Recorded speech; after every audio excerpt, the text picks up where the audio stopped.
Friends, എല്ലാവർക്കും welcome. അപ്പോൾ ഇന്ന് ഞാനൊരു ചെറിയ വീഡിയോ ആയിട്ടാണ് കേട്ടോ വന്നിട്ടുള്ളത്. അപ്പോൾ വ്ളോഗൊന്നും അല്ല, കുറച്ച് കാര്യങ്ങൾ പറയണമെന്ന് തോന്നി. അപ്പം ഞാനിപ്പോൾ പഠിച്ചുകൊണ്ടിരിക്കുന്നത് മാത്സ് ആണ് കേട്ടോ. മാത്സ് ഞാൻ മുമ്പ് പഠിച്ച കാര്യങ്ങളൊക്കെ ഒന്ന് റിവിഷൻ ചെയ്യുവാണ്. ബുദ്ധിമുട്ടായിട്ട് തോന്നുന്ന ഏരിയാസും അതുപോലെ ഇക്വേഷൻസും കാര്യങ്ങളൊക്കെ മറ്റൊരു ബുക്കിൽ എഴുതി വെക്കാൻ വേണ്ടിയിട്ടാണ് ഞാൻ ഇപ്പോൾ ചെയ്തുകൊണ്ടിരിക്കുന്നത്. കഴിഞ്ഞ വീഡിയോയിൽ ഞാൻ ഭയങ്കര നെഗറ്റീവ് ആയിരുന്നല്ലേ. അപ്പോൾ ഞാൻ ആ വീഡിയോ ഇടുമ്പോൾ തന്നെ വിചാരിച്ചതായിരുന്നു നെക്സ്റ്റ് ഒരു വീഡിയോ ഇടുന്നത് എന്തായാലും പ്രൊഡക്റ്റീവായിട്ടുള്ളൊരു വ്ളോഗായിരിക്കും എന്നുള്ളത്. കാരണം എനിക്ക് നിങ്ങളോട് എപ്പോഴും പോസിറ്റീവായിട്ട് സംസാരിക്കാൻ തന്നെയാണ് ഇഷ്ടം.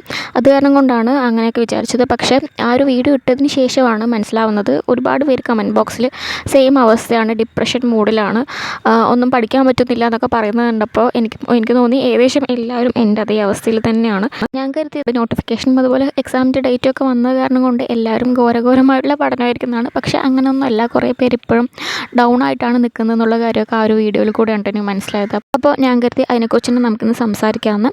അപ്പോൾ എന്തുകൊണ്ടാണ് നമുക്കിങ്ങനെ ഡീമോട്ടിവേഷൻ വരുന്നതെന്നുള്ള കാര്യങ്ങൾ നിങ്ങൾ ചിന്തിച്ചിട്ടുണ്ടോ? ഇങ്ങനെ ഡീമോട്ടിവേഷൻ വന്നിട്ടുണ്ട് പറഞ്ഞാൽ നമുക്ക് പിന്നെ പഠിത്തത്തിൽ കോൺസെൻട്രേറ്റ് ചെയ്യാൻ പറ്റില്ല.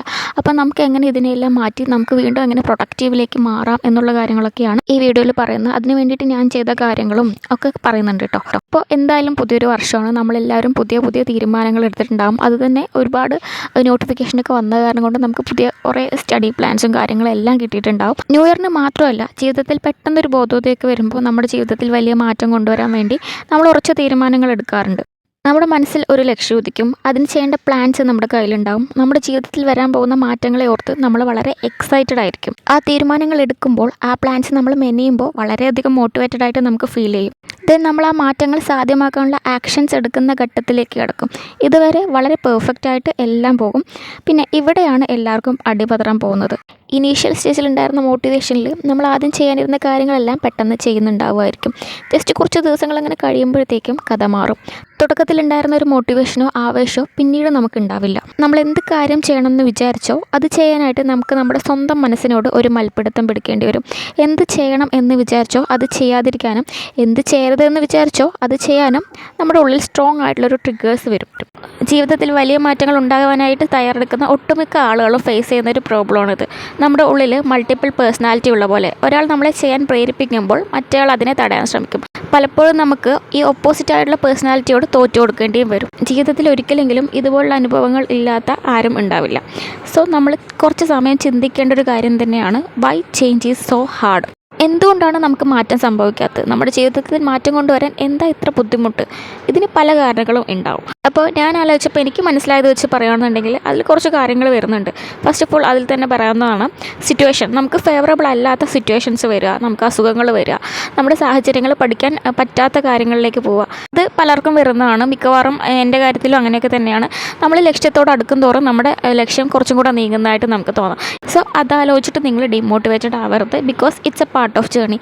നമുക്ക് എല്ലാ കാര്യങ്ങളും എല്ലാ സമയത്തും ശരിയായിട്ട് ഒരിക്കലും പഠിക്കുക അങ്ങനെ വിചാരിച്ചിട്ടുണ്ട് പറഞ്ഞാൽ അത് നടക്കുന്ന കാര്യമല്ല. സോ ഇതിൻ്റെയൊക്കെ ഇടയിൽ കൂടെ തന്നെ നമുക്ക് നമ്മുടെ ലക്ഷ്യത്തിലേക്ക് എത്താൻ വേണ്ടി പറ്റണം.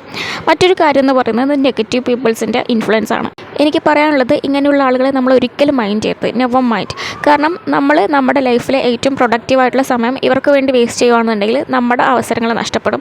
അവർക്ക് നഷ്ടപ്പെടാൻ ഒന്നും ഉണ്ടാവില്ല. പക്ഷെ നമുക്ക് അങ്ങനെ ആയിരിക്കില്ല. നമുക്ക് ഒരുപാട് വർഷത്തെ നമ്മുടെ പ്രയത്നവും ഒരുപാട് നാളത്തെ കാത്തിരിപ്പൊക്കെ ആയിരിക്കും നഷ്ടപ്പെടാൻ പോകുന്നത്. സോ ഇങ്ങനെയുള്ള ആളുകൾക്ക് നിങ്ങളുടെ ലൈഫിൽ ഒരിക്കലും ഒരു സ്ഥാനം കൊടുക്കരുത്. പിന്നെ ഇങ്ങനെയൊന്നും അല്ലെങ്കിലും നമുക്ക് ഡിമോട്ടിവേഷൻ വരാനുള്ള സാധ്യതയുണ്ട്. അതിൻ്റെ കാരണം എന്തായിരിക്കും? നമുക്ക് നമ്മളെപ്പറ്റി ഒരു പ്രോപ്പർ അണ്ടർസ്റ്റാൻഡിങ് ഉണ്ടാവില്ല. നമ്മൾ പരിശ്രമിക്കുന്നു, ഒന്നും എത്തുന്നില്ല, നമ്മൾ തളർന്നു പോകുന്നു. We keep trying and keep failing. തുടർന്നും അത് ചെയ്യാതാവുന്നു. അങ്ങനെ ചെയ്യാതിരിക്കുമ്പോൾ ഒന്നും ചെയ്യുന്നില്ലല്ലോ എന്ന ഗിൽട്ടിൽ കുറേ ജീവിക്കും. വീണ്ടും കുറച്ച് തീരുമാനമെടുത്ത് തുടങ്ങും, വീണ്ടും പഴയ പോലെ ആകും. ഇത് പലരിലും നെഗറ്റീവായിട്ട് ഇമ്പാക്റ്റ് ചെയ്യും. കാരണം നമ്മൾ കണ്ടിന്യൂസ് ആയിട്ട് ഫ്ലോപ്പ് ആവുന്നു. അത് കാരണം കൂടെ നമുക്ക് തോന്നാൻ തുടങ്ങും, നമ്മളെ തന്നെ ഒരു വിശ്വാസം ഇല്ലാതാവും. നമുക്ക് നമ്മുടെ മേലുള്ള വിശ്വാസം നഷ്ടപ്പെട്ട് കഴിഞ്ഞാൽ, ആ ഒരു കോൺഫിഡൻസ് ഇല്ലാതായി കഴിഞ്ഞാൽ ഇറ്റ്സ് ക്വൈറ്റ് നാച്ചുറൽ. നമ്മൾ ഉറപ്പായിട്ടും ഡീമോട്ടിവേറ്റഡ് ആവും. ഇങ്ങനെ ഡീമോട്ടിവേറ്റഡ് ആകുന്ന സമയത്ത് നമ്മൾ ഏതെങ്കിലുമൊക്കെ മോട്ടിവേഷൻ വീഡിയോസ് കണ്ടിട്ട് നമ്മൾ ഇൻസ്പയർ ആവാറുണ്ട്. അങ്ങനെ ഇൻസ്പയർ ആവുന്നവരോട് എനിക്ക് ബഹുമാനമുണ്ട് കേട്ടോ. ഞാനും അങ്ങനെയൊക്കെ ചെയ്യാറുണ്ട്. അപ്പോൾ എല്ലാവർക്കും ഇത് ഒരുപോലെയാണോ? എല്ലാവർക്കും ഇതുപോലെ മോട്ടിവേഷൻ വീഡിയോസ് എല്ലാം കണ്ടിട്ട് അവർ പറയുന്ന കാര്യങ്ങളൊക്കെ കേട്ട് ബാക്ക് ടു പവർ ആകാൻ പറ്റുന്നുണ്ടോ? വിലയിരുത്തേണ്ട കാര്യം തന്നെയാണ്. ബട്ട് ഹ്യൂമൻ നാച്ചറിനെ വെച്ചിട്ടുള്ള എൻ്റെ കാഴ്ചപ്പാട് വെച്ച് ഈ മോട്ടിവേഷനായിട്ടുള്ള വർക്ക് ഹാർഡ്, ട്രൈ ഹാർഡ് എന്ന് പറയുന്ന ഈ അപ്രോച്ച് എല്ലാവർക്കും പ്രാക്ടിക്കൽ അപ്രോച്ച് ആയിരിക്കില്ല. നോർമലി നമ്മൾ കരുതുന്നത് നമ്മൾ തീരുമാനമെടുത്തു, അങ്ങനെ തീരുമാനമെടുത്തതിലൂടെ നമ്മൾ മാറുമെന്നാണ്. അതാണ് നമ്മൾ എക്സ്പെക്റ്റ് ചെയ്യുന്നത്. നമ്മളുടെ എക്സ്പെക്റ്റേഷനാണ് ഈ കാണുന്ന കാര്യങ്ങൾ. അപ്പം എക്സ്പെക്റ്റേഷൻ അല്ല ശരിക്കും പറഞ്ഞാൽ റിയാലിറ്റി എന്ന് പറയുന്നത്. പെട്ടെന്ന് അങ്ങോട്ട് മാറ്റിക്കളയാമെന്ന് നമ്മൾ വിചാരിച്ചത് കൊണ്ട്, കുറേ കാര്യങ്ങൾ നമ്മൾ ഡിസിഷൻ എടുത്തത് കൊണ്ട് നമുക്കങ്ങനെ പെട്ടെന്ന് മാറാൻ കഴിയില്ല. അത്രയ്ക്കും സങ്കീർണമായൊരു മെക്കാനിസമാണ് ഈ ഒരു ഹ്യൂമൻ നാച്ചർ എന്ന് പറയുന്നത്. നിങ്ങൾ ഇലോൺ മസ്കിനെ കുറിച്ച് കേട്ടിട്ടുണ്ടോ? സ്പേസ് എക്സ്, ടെസ്ല പറയുന്ന പോലുള്ള കമ്പനികളുടെയൊക്കെ ഫൗണ്ടറാണ്. ലോകത്തിലെ തന്നെ സമ്പന്നരായിട്ടുള്ള വ്യക്തികളിൽ ഒരാളാണ്. ഞാൻ റീസെൻ്റ്ലി അദ്ദേഹത്തിനെ കുറിച്ചൊരു ആർട്ടിക്കിൾ വായിച്ചിട്ടുണ്ടായിരുന്നു. അതിൽ പറയുന്നത് ചെറുപ്പത്തിൽ ചെവി കേൾക്കില്ല എന്ന് പറഞ്ഞിട്ട് അദ്ദേഹത്തിന് ഒരു ഓപ്പറേഷൻ കഴിഞ്ഞിട്ടുണ്ടായിരുന്നു അത്രേ. പക്ഷേ യഥാർത്ഥത്തിൽ അദ്ദേഹത്തിന് ചെവിക്ക് ഒരു കുഴപ്പമുണ്ടായിരുന്നില്ല. എന്നിട്ട് പോലും അദ്ദേഹം ചുറ്റും നടക്കുന്ന ഒരു കാര്യങ്ങളും കേൾക്കുന്നുണ്ടായിരുന്നില്ല. കാരണം ചെയ്യുന്ന കാര്യത്തിൽ അത്രയ്ക്കും അസാമാന്യ ഫോക്കസ് ആയിരുന്നു ആ ഒരു വ്യക്തിക്ക്. തൻ്റെ 9ാമത്തെ വയസ്സിൽ ഒരു കമ്പ്യൂട്ടർ പ്രോഗ്രാമിംഗ് പഠിച്ച് ആ അറിവിൻ്റെ അടിസ്ഥാനത്തിൽ തൻ്റെ 12ാമത്തെ വയസ്സിൽ സ്വന്തമായിട്ടൊരു വീഡിയോ ഗെയിം ഉണ്ടാക്കി ഒരു വീഡിയോ ഗെയിം കമ്പനിക്ക് വിറ്റ വ്യക്തിയാണ് അദ്ദേഹം. ആ ഒരു പ്രായത്തിൽ തന്നെ അദ്ദേഹത്തിൻ്റെ ചിന്തയും പ്രവൃത്തിയൊക്കെ എത്ര ഹൈ ലെവൽ ആയിരുന്നല്ലേ. എന്ന് കരുതി എല്ലാവർക്കും ഇതേപോലെ ചിന്തിക്കാനും പ്രവർത്തിക്കാനും കഴിയുമെന്ന് നിങ്ങൾക്ക് തോന്നുന്നുണ്ടോ? അത് ഇമ്പോസിബിൾ ആണല്ലേ. ഓരോ മനുഷ്യരും വ്യത്യസ്തരാണ്. ഓരോ ഹ്യൂമൻ നാച്ചറും അതിൻ്റെതായ തലത്തിൽ വ്യത്യാസപ്പെട്ട് കിടക്കുകയാണ്. അതിൽ നമ്മുടെ behaviour, body, genetics, mind, unconscious mind, നമ്മുടെ പേഴ്സണാലിറ്റി, മൊത്തത്തിലുള്ള സൈക്കോളജി, ഇതൊക്കെ നമ്മുടെ ചുറ്റുപാടുകളുമായി എങ്ങനെ ബന്ധപ്പെട്ട് കിടക്കുന്നു എന്നിങ്ങനെ പല പല കാര്യങ്ങളെ ഡിപ്പെൻഡ് ചെയ്തിട്ടാണ് നമ്മളുള്ളത്. ഇത്തരത്തിൽ ഡിഫറൻ്റ് ആയിട്ടുള്ള, ഇത്തരത്തിൽ കോംപ്ലക്സ് ആയിട്ടുള്ള ഒരു സിസ്റ്റമാണ് ഓരോ വ്യക്തികൾ എന്ന് പറയുന്നത്. ഇത്തരം കോംപ്ലക്സ് ആയിട്ടുള്ള സിസ്റ്റത്തിൽ ഈ മാറണം എന്ന് പറയുന്ന ചിന്ത അതിൻ്റെ ചെറിയൊരു പാർട്ട് മാത്രമാണ്. ജസ്റ്റ് ആ ഒരു ചെറിയ കാര്യം കൊണ്ട് മാത്രം നമ്മൾ മാറില്ല. ബട്ട് മാറണം എന്നുള്ള ചിന്ത മാറ്റത്തിൻ്റെ ആദ്യപടിയാണ്. അതിന് അതിൻ്റെതായ റിസൾട്ട് കിട്ടണമെങ്കിൽ അതിൻ്റെതായ സമയം എടുക്കും. ബട്ട് നമ്മളത് മനസ്സിലാക്കില്ല. നമ്മളുടെ ഇപ്പോൾ ഉള്ള നാച്ചർ, ഇപ്പോൾ ഉള്ള സ്റ്റേറ്റിൽ നമ്മൾ എത്തിയിട്ടുള്ളത് നമ്മുടെ ലൈഫ് സ്റ്റൈൽ, ഹാബിറ്റ്സ്, പാറ്റേൺസ്, അതൊക്കെ എങ്ങനെയാണോ അതൊക്കെ ഫുള്ളി ഫോം ചെയ്തത് ഇപ്പോൾ ഉള്ള സ്റ്റേറ്റിൽ നമ്മൾ വന്നിരിക്കുന്നത് നമ്മൾ എത്ര നാൾ ജീവിച്ചിരുന്നോ അത്രയും സമയമെടുത്തിട്ടാണ്. വർഷങ്ങളോളം പല ഇൻഫ്ലുവൻസ് കൊണ്ട് അഫക്റ്റ് ചെയ്ത് മെല്ലെ മെല്ലെ ഗ്രാജ്വലി പല രീതിയിലും ഷേപ്പ് ചെയ്ത് മോൾഡ് ചെയ്തപ്പെട്ടിട്ടാണ് നമ്മൾ ഈ ഒരു രീതിയിലായിട്ടുള്ളത്. അങ്ങനെയുള്ളൊരു കോംപ്ലക്സ് സിസ്റ്റത്തിലുള്ള നമ്മൾ നാളെ മുതൽ അടിമുടി മാറ്റിക്കളയാമെന്ന് പറഞ്ഞാൽ അത് പെട്ടെന്ന് സംഭവിക്കുന്നൊരു കാര്യമല്ല. നിങ്ങൾ ജോഗ്രഫി പഠിച്ചവരാണെന്നുണ്ടെങ്കിൽ നിങ്ങൾക്ക് അറിയുന്നുണ്ടാവും, ഈ എർത്തിൻ്റെ സർഫസിലുള്ള ഉയർച്ച താഴ്ചകളെ സമീകരിച്ച് ഒരു ഫ്ലാറ്റ് സർഫസാക്കി മാറ്റാനുള്ള ഒരു ടെൻഡൻസി നമ്മുടെ എർത്തിനുണ്ട്.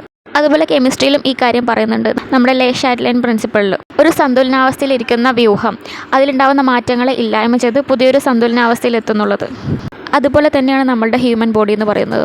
നമ്മൾ മുമ്പുണ്ടായിരുന്ന എങ്ങനെയാണോ അങ്ങോട്ട് തന്നെ തിരിച്ചു പോയി ആ ഒരു ഇക്വിലിബ്രിയം കീപ്പ് ചെയ്യാനുള്ള ആ ഒരു ടെൻഡൻസി നമ്മുടെ ഹ്യൂമൻ നേച്ചറിനും ഉണ്ട്. നേച്ചറിലുള്ള എല്ലാ സിസ്റ്റവും ഇൻക്ലൂഡിങ് ഹ്യൂമൻ ബോഡി അതൊരു ഇക്വിലിബ്രിയം സ്റ്റേറ്റിൽ ഇരിക്കാനാണ് ആഗ്രഹിക്കുന്നത്. അതിൻ്റെ സന്തുലനാവസ്ഥ മെയിൻറ്റെയിൻ ചെയ്യാമെന്ന് പറയുന്നത് അതിന് ഇമ്പോർട്ടൻ്റ് ആയിട്ടുള്ളൊരു കാര്യമാണ്. അതിൻ്റെ ബാലൻസും ഓർഡറും നിലനിർത്താൻ വേണ്ടി അതിന് ഇക്വിലിബ്രിയം സ്റ്റേജിൽ ഇരിക്കാനാണ് അത് ശ്രമിക്കുന്നത്. അങ്ങനെ ഇക്വിലിബ്രിയം സ്റ്റേജിൽ ഇരിക്കുന്ന ഒരു സിസ്റ്റം പെട്ടെന്നൊരു ചേഞ്ച് കൊണ്ടുവരാൻ ശ്രമിക്കുമ്പോൾ ആ ഒരു സിസ്റ്റം അതിൻ്റെ ബാലൻസ് മെയിൻറ്റെയിൻ ചെയ്യാൻ വേണ്ടി പുതിയ മാറ്റത്തെ കഴിവതും റെസിസ്റ്റ് ചെയ്യും.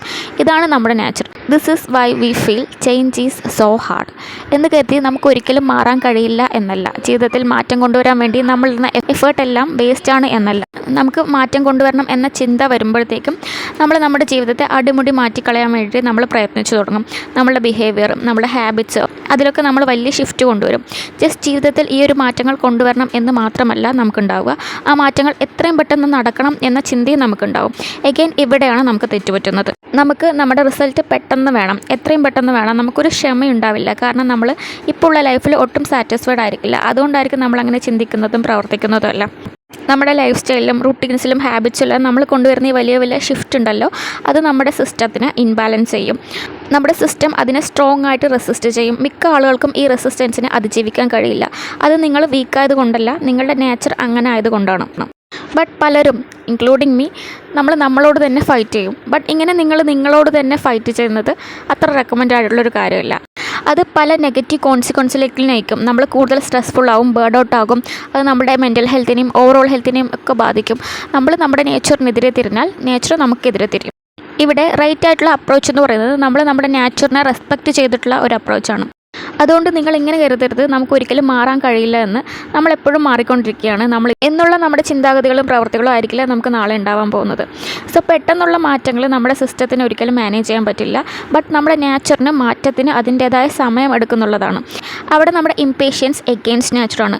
ലൈഫിനെ ചേഞ്ച് ചെയ്യാനായിട്ട് വലിയ വലിയ രീതിയിലുള്ള ഷിഫ്റ്റ് നമ്മുടെ ജീവിതത്തിൽ കൊണ്ടുവരുന്നതിന് പകരം ഒരു ലിസ്റ്റ് ഓഫ് റെസൊല്യൂഷൻസ് സെറ്റ് ചെയ്യുന്നതിന് പകരം ഒരു ഹെൽത്തി ആൻഡ് പ്രാക്ടിക്കൽ ആയിട്ടുള്ള അപ്രോച്ചാണ് നമ്മൾ ലൈഫിൽ എടുക്കേണ്ടത്. സോ ഞാൻ അങ്ങനെയാണ് ചെയ്തിട്ടുള്ളത്. വന്നിട്ടുണ്ടായിരുന്നു. അപ്പം ഞാൻ ഇങ്ങനെ കുറച്ച് ബേർഡ് ഔട്ടോ അതായത് ഡിപ്രഷൻ പോലെയൊക്കെ ആയപ്പോഴത്തേക്ക് ഞാൻ കണ്ടിന്യൂസ് ആയിട്ട് ഒരു 2-3 ദിവസം തീരെ പഠിക്കാതായി. പിന്നെ പഠിക്കാൻ തുടങ്ങിയപ്പോഴത്തേക്കും ഒരു ദിവസം ഒരു അരമണിക്കൂർ അല്ലെങ്കിൽ അങ്ങനെ നോക്കിയിട്ടുണ്ടായിരുന്നു. പിന്നെ എനിക്ക് ഇഷ്ടപ്പെട്ട കാര്യങ്ങൾ ചെയ്യാനും യാത്രകൾ പോകാനും അങ്ങനെയുള്ള കാര്യങ്ങളൊക്കെ ചെയ്യാൻ വേണ്ടിയിട്ട് ഞാൻ ശ്രമിച്ചു. പിന്നെ ഞാൻ പുതിയതായിട്ടൊരു സബ്ജക്റ്റ് തുടങ്ങിയപ്പോഴത്തേക്കും ഞാൻ ഹിസ്റ്ററിയിൽ നിന്നാണ് തുടങ്ങിയത്. ഞാൻ ഒരുപാട് പ്രാവശ്യം റിവിഷൻ ചെയ്ത് എൻ്റെ ഫേവറേറ്റ് ആയിട്ടുള്ള ഹിസ്റ്ററിയിൽ നിന്ന് തുടങ്ങിയപ്പോഴത്തേക്ക് എനിക്ക് കിട്ടിയ ആ ഒരു ഡോപ്പാമൈൻ റിലീസ് എന്ന് പറയുന്നത് ഭയങ്കര ഹൈ ആയിരുന്നു.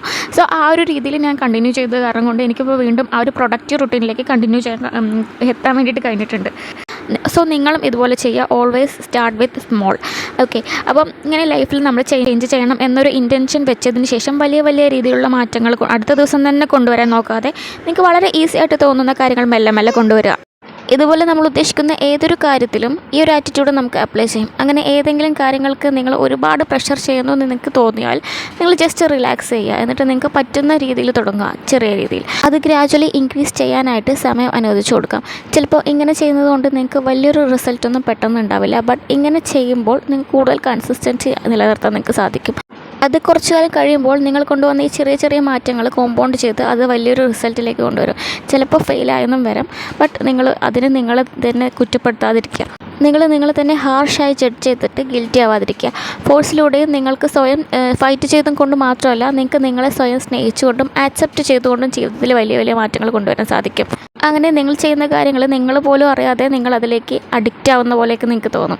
കാരണം ലവ് ഉള്ളിടത്ത് ഗ്രോത്ത് ഉറപ്പായും ഉണ്ടാകും. അങ്ങനെ ചെയ്യുമ്പോൾ നിങ്ങൾക്ക് നിങ്ങളുടെ ലൈഫിൽ ബ്യൂട്ടിഫുള്ളായ ചേഞ്ച് കൊണ്ടുവരാൻ യൂണിവേഴ്സ് തന്നെ നിങ്ങളുടെ കൂടെ നിൽക്കുന്ന പോലെയൊക്കെ നിങ്ങൾക്ക് ഫീൽ ചെയ്യും. പിന്നെ നിങ്ങളെ കൺട്രോൾ ചെയ്യാനും ഡിമോട്ടിവേറ്റ് ചെയ്യാനും ഒരു നെഗറ്റിവിറ്റിക്കും കഴിയില്ല. So your change is guarantee. Just wait for that moment. So ഇനി ആരും ഡിമോട്ടിവേറ്റഡ് ആയിട്ടിരിക്കരുത്. നിങ്ങൾക്ക് എന്തെങ്കിലുമൊക്കെ ഒരു ബ്രേക്ക് വരികയാണെന്നുണ്ടെങ്കിലും നിങ്ങൾ അതിൽ തന്നെ സ്റ്റിക്ക് ഓൺ ചെയ്ത് നിൽക്കാതെ കീപ്പ് മൂവിങ്. സോ എനിക്ക് ഈ ഒരു കാര്യത്തെക്കുറിച്ച് ഇത്രയും കാര്യങ്ങൾ നിങ്ങളുടെ അടുത്ത് പറയണമെന്നുണ്ടായിരുന്നു. നിങ്ങൾക്ക് ഈ വീഡിയോ യൂസ്ഫുൾ ആയിട്ട് തോന്നുകയാണെന്നുണ്ടെങ്കിൽ നിങ്ങളുടെ ഫീഡ്ബാക്ക് എന്തായാലും കമൻറ്റിലൂടെ എന്നെ അറിയിക്കുക. അപ്പോൾ അത്രയേ ഉള്ളൂ നമ്മളുടെ ഇന്നത്തെ വീഡിയോ. കൂടുതൽ വ്ളോഗ്സും ടിപ്സും ആയിട്ട് നമുക്ക് നെക്സ്റ്റ് വീഡിയോയിൽ കാണാം. അതുവരെയും ബൈ.